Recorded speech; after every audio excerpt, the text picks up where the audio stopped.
underway. You can kill my mind for flow, but I went slow. Hold me till I scream for air to breathe, and wash me over until my well runs dry.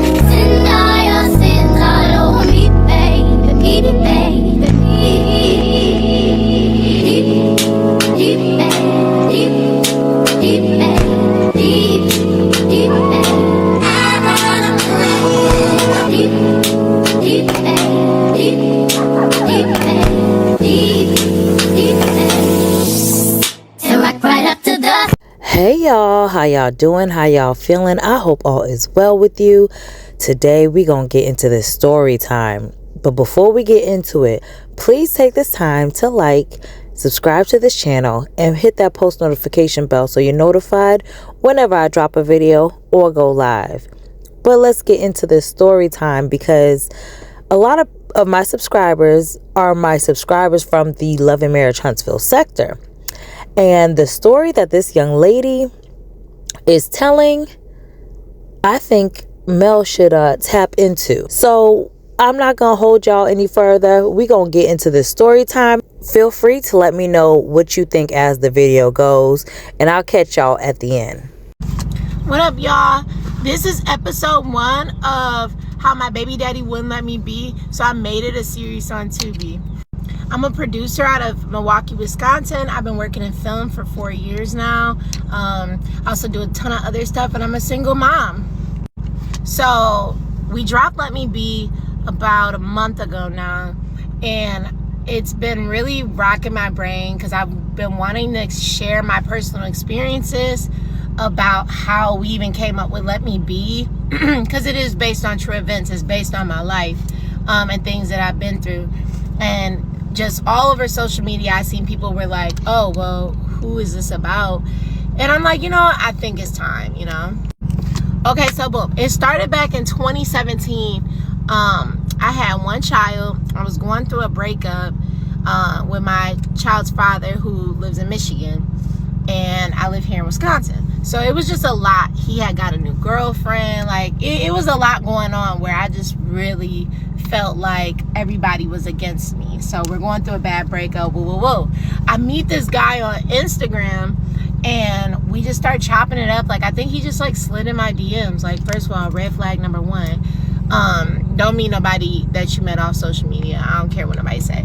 So he was super nice. Come to find out, he only lived 5 minutes away from my house. So I'm like, wow, like maybe this is the one. He had one daughter just like me. He was on his shit. He worked a job, had a car, all that. A grown ass man, right? Like I said, it was summer 2017. So at this point, I had just turned 21, and I'm thinking I'm knowing something. Whole time I'm green as hell. This man told me he was 27. That's what he told me. So yeah, whatever the case may be, we start to hit it off, and then within like 3 months, I got pregnant. Okay, but don't judge me though, because the pregnancy was most definitely planned. Like, I felt like at the time, again, 21, I'm dumb as hell. I felt like I knew him. And more importantly, I wanted my kids to be close in age.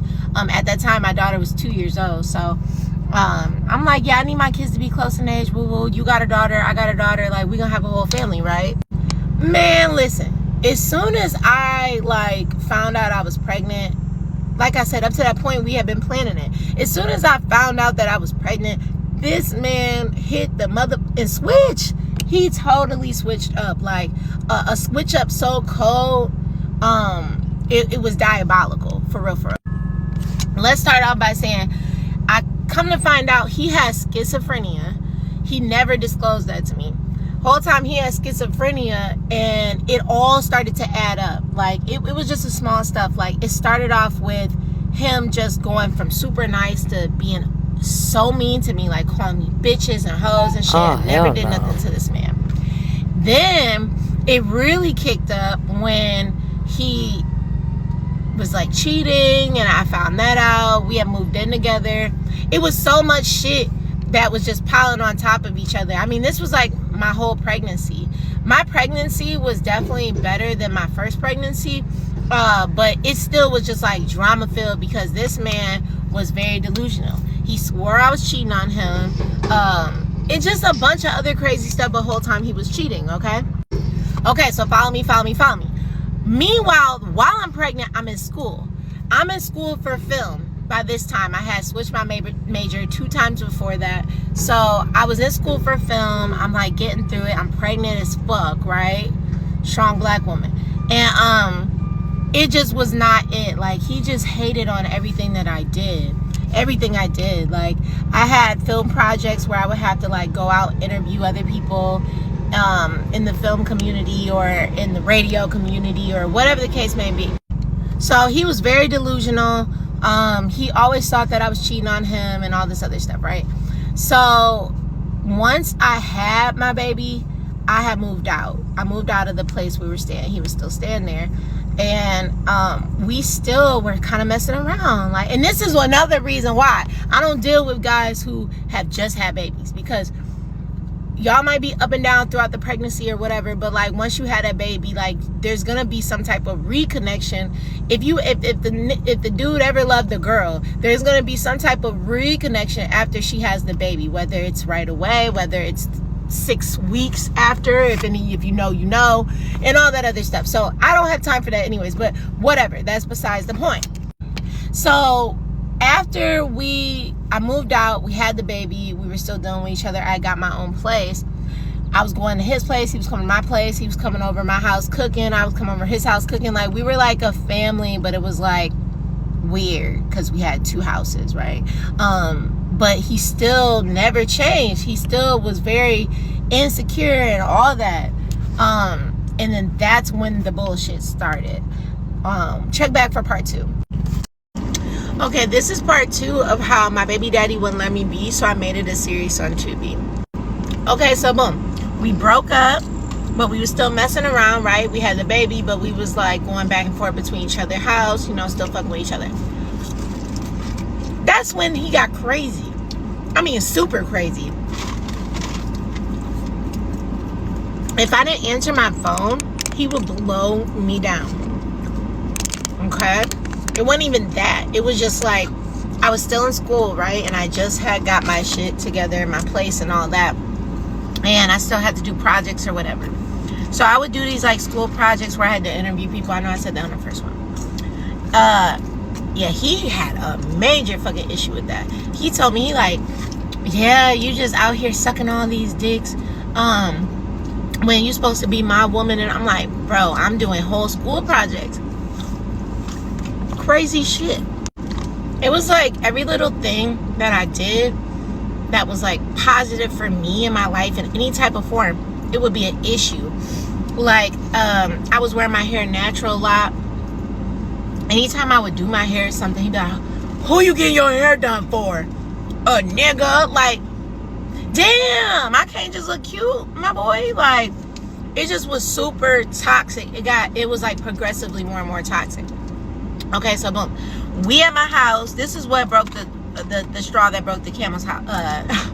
The straw that broke the camel's house type shit. We at the house, we talking, we chopping it up, we eating ice cream from Culver's, and I just felt like the energy was off with him. He came over my house, he had an attitude and all that, and I was trying to be nice. So I just felt like the energy wasn't good though. He said some slick ass shit to me, and I'm like, oh baby, you gotta go. Like, you're in my house, so this is my house, nigga. And he went to the left. He went to the left with it. He gets up. We walk over to the door. I'm like, you gotta go. He eating the ice cream still, right? Dog spit the ice cream all over me. I was able to dodge it because he had got out of the door already. And then I was trying to close the door, but he spit ice cream and hit me. It was like my arm, my legs, everywhere. It was all over my house door, my front door and shit. Like, it was crazy. So I'm over here like, oh my God, I'm gonna go to the police. Because I'm like, bitch, you spit on me. Like, if you was a bitch, I'd fucking kill your ass, bitch. Like, that shit's fucking downright disgusting. And that was when I was like, I can't fuck with you no more. Like, no more. playing house. You ain't coming over my house. You ain't coming to my shit. Nothing. Like, that was literally the end. To give a context of who the fuck I am, when I was in my relationship with my first baby daddy, we was high school sweethearts, but the shit was very much toxic. Like I said, he's from Michigan, I'm from here. We was going back and forth, and it just didn't work out because we were young as hell. But one thing we always did was fight. We always fought. Like, I'm talking about like fist fought. Like, I'm talking about like fight a bitch in the street type of fighting. Like, and I know people can relate to this. Like, it wasn't like I was getting my ass. We was generally fighting. Okay, so when we broke up, and I was like, okay, I can't go into my next relationship with this energy. Like, I can't be over here trying to fight niggas, because that's just not me. I don't want to get beat up on. I feel like I'm too cute for that. So going into the relationship, I was very feminine. I was very calm. I was very relaxing.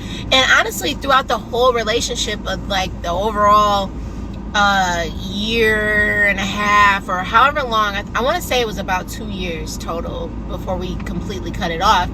I was like, no, I'm not gonna put my hands on you. I ain't gonna do none of that shit. But when I found out I was pregnant, one of the first things he started doing was calling me bitches, which was crazy because prior to that he was nice as fuck, right? It was the whole situation was a walking red flag, you feel me? But when he started calling me bitches, I felt like he opened up Pandora's box, and then I started calling him bitches, because I'm like, well, if I'm a bitch, you a bitch. And that's just how it went. So we never really fought, but like we always, like, once he started going, it was never me first on everything. Once he started going and be like, bitch, I'm like, bitch ass nigga, you know what I'm saying? Because it's like, I have to reciprocate that energy at that point. Like, but whatever the case may be, he spit on me. I went to the police. I took pictures, went to the police. That was that. I said, never again am I dealing with this nigga. That was the moment that everything switched. It was like he would do so much fucked up shit to the point where it literally drove me into a depression. It literally drove me into a fucking depression. I'm gonna finish these nuggets. Y'all come back for part 3. Alright, y'all, so this is story time on how my baby daddy wouldn't let me be. So I made it a series on Tubi, part 3. So I went to the police after he spit on me. After that, I was like, he could never be in my house again. He ain't never get no coochie, none of that, right? Real shit, because that's gross. How could you? Like, I feel like you spit on somebody, you spit on dirt. You don't spit on people that, you just don't spit on people in general. That shit is very nasty, bitch.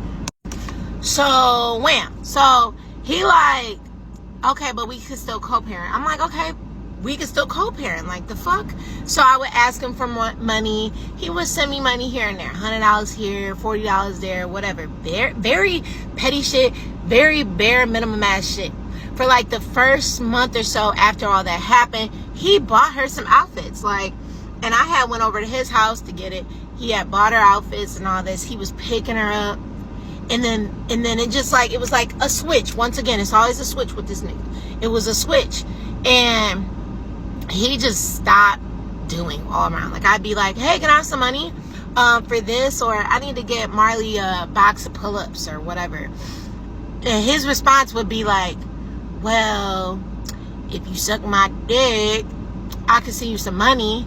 Or, well, if you give me some of that, you know, I can help you out. And I'm like, what? I'm like, what?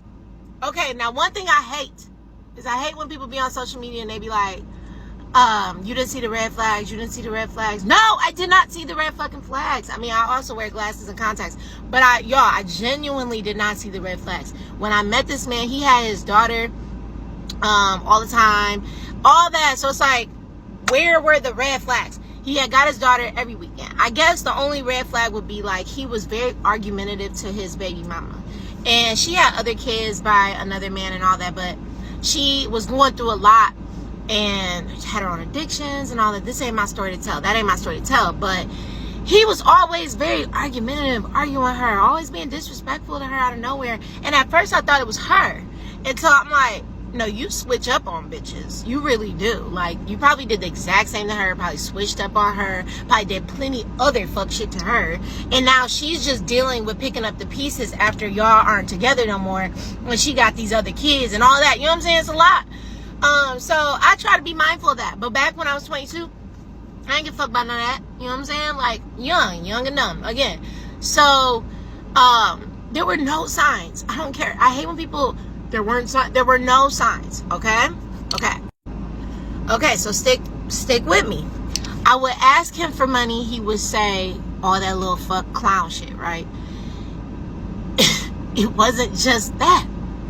One day, I'm rushing. I'm trying to get out the house. I'm trying to get my daughter to school. I think Kennedy was like in first grade at the time. I'm trying to get Kennedy to school. I'm trying to get Marley to daycare. And I'm trying to get to work because I had worked as a server at the time. I had worked whatever the fuck I was doing back there. Nigga, I'm trying to get to where the fuck I need to go, right? I come outside, my car linked. My car is leaning, nigga. I'm like, what the fuck? I go look at the tires, bro. I had three slashed tires. I'm like, you cannot be serious right now. Like, so I had the 3 slashed tires. Why the fuck I thugged it out and I drove all the way to the daycare and the school on flat tires. On flat tires. That's how motivated I am. That's how motivated I am. Like, if you don't know me, I'm just trying to y'all get a feel for who I am. But like, I drove on 3 flat tires, bro. If you go watch Let Me Be It in the beginning when she had her tires slashed, she didn't drive on them. You know what I'm saying? I didn't want to drive on them, but I had to because I was broke. Like, bro, this man was demonic as hell. He was constantly doing shit. And I knew it was him. I knew it was him for multiple reasons. A lot of people didn't know where I lived. Like, literally, a lot of people didn't know where I lived. I had no beef with nobody. Like, no beef. Like, I know bitches be out here getting whole jumped and be saying they didn't have no beef. I don't have no beef with nobody. I don't even talk to females like that. I don't even at that time, I was only associating with females who I had went to school with, who I was also working with, and all these other things, but never nothing messy. Like, my shit's never been that messy when it came to my friends like that. So, I just knew it was him. I literally just knew it was him. I called him, I asked him about it. After not answering the phone for hours and hours, I finally talked to this man. He laughing. He like, oh, no, I didn't do that. But he laughing. I'm like, wow, bro. Wow. This man did so much demonic shit. He did so much stupid, crazy shit, for real. Looking back on it now, when he used to text my phone and be like, oh, you gotta, send my dick for some money and all this, like, it's funny to me now. And it was funny watching it and Let Me Be because how Tristan delivered it and all that. But, like, that's really some hoe-ass shit. For real. And when I put that out there, I didn't know that there were so many women who have dealt with men who have done the same things to them. It's financial abuse. If you're the parent, you're supposed to be help co-parenting. You parenting, you a parent with a fucking kid. Like, you should be helping financially, especially if you're not in the home. So to tell someone like that is struggling, that you can't help them unless they give you some type of sexual gratification, you're demonic as fuck. You're evil as fuck, bro. For real, for real. But whatever the case may be, throughout the years, like, he's done fucked up shit to me. Like, I done came outside and had a whole McDonald's soda thrown on my car. Like, it was soda on my car. The cup is on the ground next to my damn car. Like, and it was only him. Like I said, and my car would be at different places, and this would happen. Like, that's how I felt this nigga was watching me and all that other shit. So it was like a lot it was like years and years of buildup that got me to make Let Me Be to write the story. So come back for part 4, and I'm gonna tell y'all what made me put all this shit into the series. None of that, right? So this is story time on how my baby daddy wouldn't let me be, so I made it a series on Tubi. Part 4. So over the years, it would be like every 2-3 months where he would pop up, he would text my phone, he would be like, I want to be a father, I want to do better, I want to do this, I want to do that. And I'd be like, okay, so-and-so, because I'm not going to put his name out there. Okay, we can try this co-parenting thing again. It was a cycle. Every time he would hit me up, he'd be like, I want to co-parent. I'm going to do this. I'm going to do that. I'm going to do this. I'll pick her up this week. Boom. Okay? Follow me. Then by the end of the damn week, he's over here like, we can't just be together. And I'm like, I thought you came back around for your daughter. Literally. Like, are you fucking delusional? And every time that would happen, he disappears. After he disappears, he does something fucked up to my car. Every time. Either my car, my house, or just some bullshit in general. So this was back in 2022-ish, whatever. I was over by my mama's house, over there chilling. I come outside and I had a sunroof. I had like a single sunroof at the time. And I come outside to get my car and open my sunroof. Anybody who know me know I can't have a damn car without a sunroof. I need a sunroof. Every car had sunroof. So I go outside to open the sunroof. The motherfucker not working, bro. The sunroof is not working. It's not working like you hit the knob or you hit the button and it ain't working. Why the fuck I hit the button and it sound like damn aluminum crushing, like I'm like, what the fuck? Bro, I get out. The top of my motherfucking car roof is dented in. Dented in, bitch. I'm saying dented in, like if you watched Next Friday. Remember Next Friday when Craig and Day Day was running from the dog and they jumped on Day Day car and Day Day was like, get out. And then when he got down, he was like, Craig, you put a dent in my car. He was like, my roof. That's literally how I felt that moment. I was like, my roof. That nigga stood on my car, bruh. He jumped on my damn roof. And I had neighbors to back it because I asked one of my mama neighbors and she said, yes, I saw a man jumping on a car. Bro, what? Bro? And I swear to God, this was a cycle.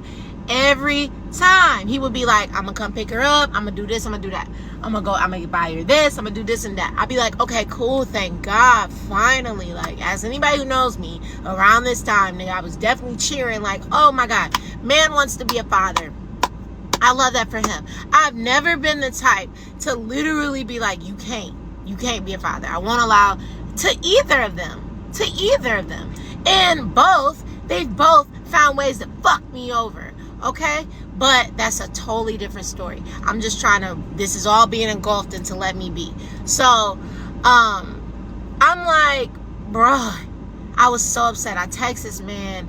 I was fucking crying. I'm like, bro, let me fucking be, bro. Leave me the fuck alone. Like, you keep fucking up my shit. You fucked up my car. Like, I worked so hard for my shit. All this, whatever. I go back into the house because I'm like, fuck. I couldn't call the police. I couldn't do nothing. I was going on a trip the next day. That's what fucked me over because I couldn't go to the police because I was going on a trip the very next day. Like, had to leave out and be in Chicago at their airport at like 6 in the morning because I had a lot going on by this time. By this time, I was working for Swift Motion Pictures. I was in film. Whatever. So follow me. I'm like, damn, I can't even go to the police for this nigga. Like, this nigga really fucked me over. And I was hurt because I'm like, my sunroof, bitch, you know? So like 2 weeks passed because I was doing like a whole little traveling thing. 2 weeks had passed. I come back over to my mama's house, pull up in my car, all that. I'm outside. I go in the house. I'm chilling. I spent the night at my mama's house. Bro, why I come outside the next day and my roof is undented? My roof is undented completely. Because I thought I was tripping. I walked up to the car and I'm looking at the roof from afar. I'm like, don't look dented. I walk up on him. I'm like, what? I get in the car, open my sunroof. No, nothing. It opens. I'm like, I'm not delusional. This man got on top of my car with a damn plunger and unplunged it. Okay? Because one thing about my baby daddy is he always has some quick fixes for a fucking car. Like, he would do shit like if somebody scratched his car or some shit, like he'd go paint it himself or go do some shit, but it never looked quite right, you know what I'm saying? But he always just felt like, oh, there were certain things he could do himself. And I'm not knocking no man that's ever like that. I'm just saying, like, if you gonna do it, my nigga, do it right. So he unplunged the spot. I know he unplunged it. How else? You unplunged the spot. Bro texts my phone like, woo woo woo, like, you see your car's not messed up no more, basically trying to apologize. I'm like, leave my shit alone, like, period. I don't give a fuck, leave me alone. But within that time, before he unplunged my car, I was at work. I went to work. I was at the office talking to Swift, and I broke down, bro. I'm like, this man won't leave me alone. It's always something. It's always something. And I ain't gonna lie, by that time I was going through it. Like, I had fell into a depression because I was like, my first baby daddy, he wasn't helping me. And not only was he not helping me, he literally had another baby mama by this time, same as me. Our kids are literally the same age.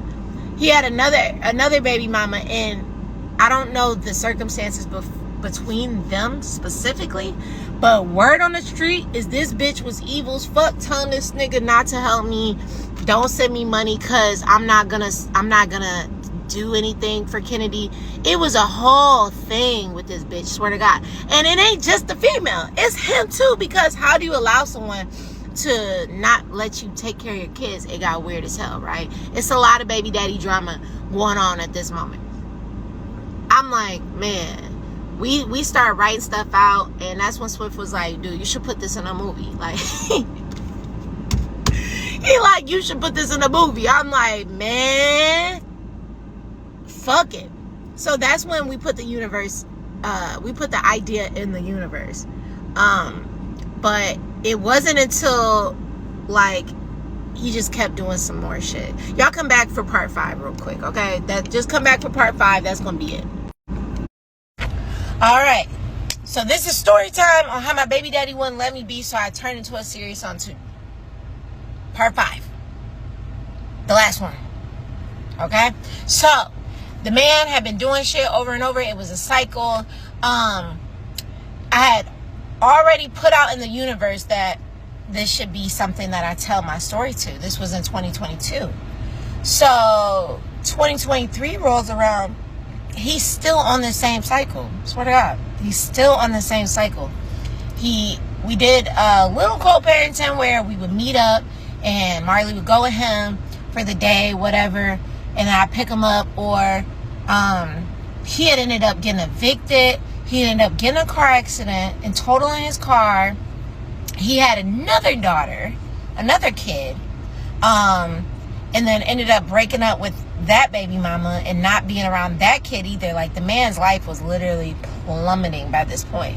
So we even had this whole spiel. We met up at the park. He had went like 3 months without seeing Marley. So we met up at the park and we had a whole heart-to-heart. And he really told me how he felt like God was punishing him for not taking care of his children properly. And I'm like, this man is on his medication now. Amen. Because he finally gets it. Hell nah. After like a week of the same shit, right? We had our heart-to-heart. He got Marley. I think he picked up Marley twice type shit. And then I picked Marley up from him. One time I pulled over to his granny house because that's where he was staying. I pulled over to his granny house. He gave me, Marley, and Kennedy money when we went to went to the zoo. It was just like, okay, now things are looking up. Like, you're being a decent man, okay? He like, oh, you look good. He started hitting me with that. I'm like, oh, God. You won't let go. You fucking won't let go. Once them compliments came, here we go. I'm like, all right, so it's only a matter of time before you fucking disappear. And that's what he did. But this time around, he literally told me, like, nah, I don't feel like I'm stable. I'm mentally stable or anything like that. So I'm not financially stable. I feel like I'm a shell of a man. So I can't be around. Like, what? You know what I'm saying? I don't know where people be getting their motivations from, like your get up and go or whatever, but bro, motherfuckers gonna be having no get up and go. And I don't know why it be these men. And what's crazy is a lot of these, I hate to say it, and I'm not trying to go there, and it ain't about race or nothing, but a lot of these black men be raised by single mothers and don't have no motivation. I'm like, how is your mama a better hustler than you? How is your baby mama a better hustler than you? How is your girlfriend a better hustler than you? You need to get it together. But anyways, I digress. So whatever the case may be, I'm just like, bro, I'm tired of you. Like, I'm tired of you. I put him on child support. I did it. I don't care. I put him on child support because I'm like, there's no way you just finna be around this motherfucker. You're like, you literally live 10 minutes within me. Like, his granny stay like about 10 minutes away from my house. Ain't no way. You're gonna be around this motherfucker, living your life. Car, no car, I don't care. You grown as hell, I'm grown as hell. Man, you think you ain't finna be doing nothing for your child. Literally, I never was the type to keep somebody away. Nothing.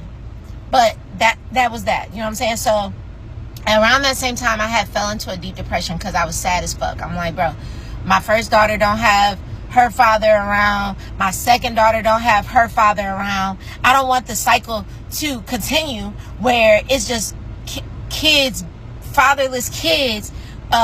You know, like, bro, that's a vicious ass cycle, especially when you're dealing with daughters. It's like, bro, not having a father around, that's very impactful in a negative way. And that's why I try to educate my kids. I try to keep my kids busy and all that on my own. I'm not asking nobody for help. But I did put the man on child support because I felt like at this point, you playing with me and you playing with her, and it's not fair. And I don't care how many other kids you have. We literally planned this. It's not like I got pregnant. You asked me to have an abortion. None of that. We literally planned it. So what's the switch up about, right? You're really mad because we can't be together, and that's fucked up. So I was genuinely depressed because I'm like, bro, my kids don't have fathers. Like, I had a father, and I know the love for my father was so damn strong. You know what I'm saying? Like, every time when I was younger and he would drop me off at the crib, like, I was genuinely upset. You know what I'm saying? So I was really in a rut because I'm like, what the fuck? What did I do? What did I do to deserve this? What did I do? And I think a lot of times people need to look at your hand in the situation that you played as well, because my hand was, I got with a man that I'd only known for 3 months and got pregnant. Do you know how hard it was to tell this story? Do you know how hard it was to say, I got with a man? Okay, my first child's father, I was with him, boom, boom, boom, we broke up, didn't work, high school sweethearts, all that bullshit. Then I literally turned around and got with a man that I did not know and got pregnant in 3 months. All because I had it set in my mind that I wanted 2 kids. No, bitch. I had it set in my mind I wanted to be a single mother of 2 kids. No, I didn't have that set in my mind.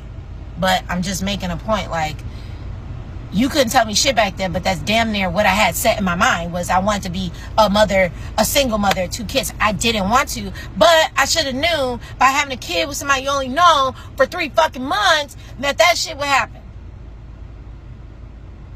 So that's my story. We wrote down all the crazy shit that he had did to me. And honestly, there was so much that I forgot that we left out. But there was so much crazy shit that he had did to me. We wrote it down and we made it a script. And I ain't gonna lie, even after watching the first and second edit, I was like, I didn't know if people would fuck with it. I didn't know. But seeing the impact and the impact that Let Me Be had on women and them talking about how they've been through similar things, that shit really hit me. That shit really hit for me, like, for real. And it made me compelled to really come out and not be ashamed. I'm not ashamed that I have 2 baby daddies. I'm not ashamed because I really overcame me being a fucking statistic. I wasn't supposed to be where I'm at now. I wasn't supposed to be a executive film producer, making movies, telling my motherfucking story, making my own work schedule. I wasn't supposed to be a wedding coordinator. I wasn't supposed to be none of these things. And yet God blessed me to have the get up and go and have the motivation. And my kids helped me through the darkest nights, through the nights when I'm searching through cabinets, looking at different pill bottles, trying to figure out which would be the most potent. I never told nobody no shit like that.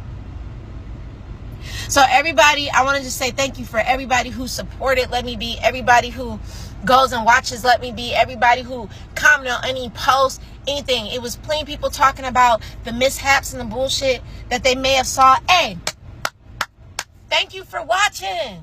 I'm not perfect. We not perfect. We out here making independent films. But the fact that I was able to tell my story from the heart, like, and then people were relating to it, like, bro, that helped me a lot. And that also, I just want to let women know, if you've ever been through anything of this sort like this, whether it's just a man being insecure dealing with you or whatever, or you dealing with your children's father and he holding you back being a fucking hater, bitch, keep going. Keep going. My tires have been slashed. I can't even count. I mean, bitch, literally, like, my tires have been slashed at least like 5, 6, 7 times. And I'm riding on all flats trying to get to my motherfucking destination. Amen. So I just wanted to put that out there. And, you know, even telling the story of Let Me Be, that shit actually really helped me. Really helped me get a lot off my chest. And shout out to Sierra Smith, the main actor who played Monica, for really conveying those emotions. Because how she was breaking down crying, that's literally how I felt in the moments. So y'all be safe. Thank you. This is crazy, ain't it?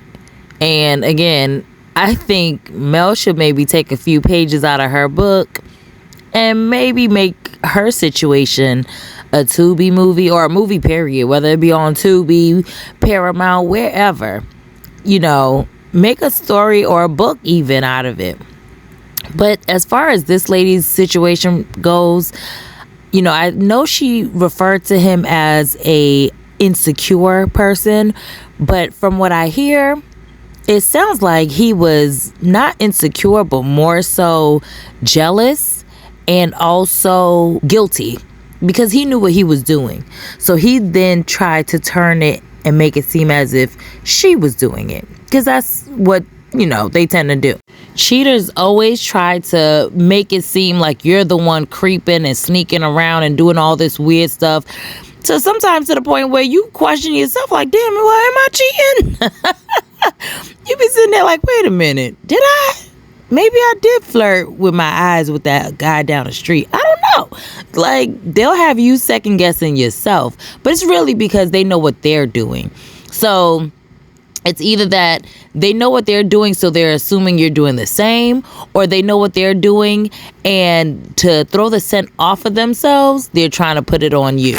But to me, that makes me look at you. My antennas are immediately up once you start acting funny like that. So, I mean, I guess it works with some, but to me, I'm like, yeah, no. So what you doing? Let me see what's in your phone, okay? But all in all, this dude sounds like a creep.